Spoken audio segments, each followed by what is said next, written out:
আসসালামু আলাইকুম সবাইকে। দিনটা কেমন কাটলো কিছু অংশ আপনাদের সাথে শেয়ার করছি।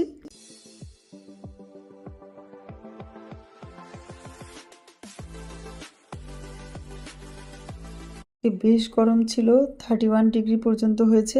আমরা গার্ডেনে 12টার আগ পর্যন্ত কাজ করলাম, তাতেই অনেক গরম। আমি একটা ড্রিঙ্ক বানিয়ে নিলাম গ্রিক ইয়োগurt, তার সাথে দিলাম ফ্রেশ ধনেপাতা আর পুদিনা পাতা, বিট লবণ আর কালো গোলমরিচের গুঁড়া। দারুণ মজা হয়েছিল, আপনারাও এভাবে ট্রাই করতে পারেন।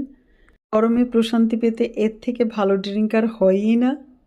আমি তো খেয়ে বেশ মজা পেলাম, আপনারাও ট্রাই করুন এভাবে। আর এভাবে করলে জানাতে ভুল করবেন না আমাকে। আর গাছের থেকে কয়েকটা পেরে নিলাম রাসবেরি। তো ড্রিঙ্ক আর রাসবেরি খেয়ে নিলাম আমরা, তারপরে আবার শুরু করলো সে কাজ। আজকে টমেটো গাছের চর্চা হচ্ছে। পাতাগুলো সব কেটে ফেলে দেওয়া হচ্ছে, ফুল ধরেছে যেহেতু পাতাগুলো কেটে ফেলে দিলে টমেটোগুলো বড় হবে।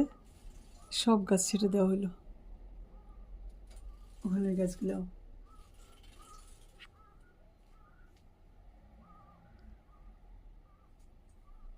আমরা মোটামুটি কাজ শেষ করতে করতে অনেক গরম হয়ে গেল, 28 ডিগ্রি হয়ে গেছে। এখন আমরা ভিতরে চলে যাচ্ছি, বিকালে আবার করব কিছুটা কাজ।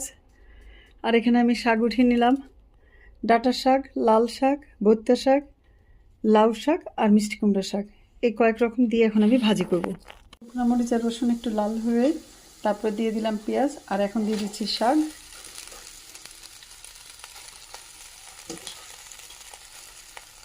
আজকের মেনু 5 রকম শাক দিয়ে শাক ভাজি, টমেটো ভর্তা, গরু মাংস ভাজি আর ভাত। গরম গরম ভাতের সাথে ভাজি, ভর্তা, শাক ভাজি, দারুণ মজা। আগে খাওয়া দাওয়া শেষ করি, তারপরে আবার দেখা হবে আপনাদের সাথে। পানি দেওয়া নিয়ে সমস্যা, পানি থাকে না সারাক্ষণ, তাই সে বুদ্ধি করতেছে কিভাবে পানি দেওয়া যায় গাছে। কালকে দেখাবো আপনাদেরকে কিভাবে পানি দিচ্ছি আমরা গাছে। গাছে সব পানি দেওয়া হয়ে গেল। আজকে তাহলে এই পর্যন্তই। ভালো থাকবেন সবাই, চলে আসবো অন্য কোনো নতুন ভিডিও নিয়ে। আল্লাহ হাফেজ।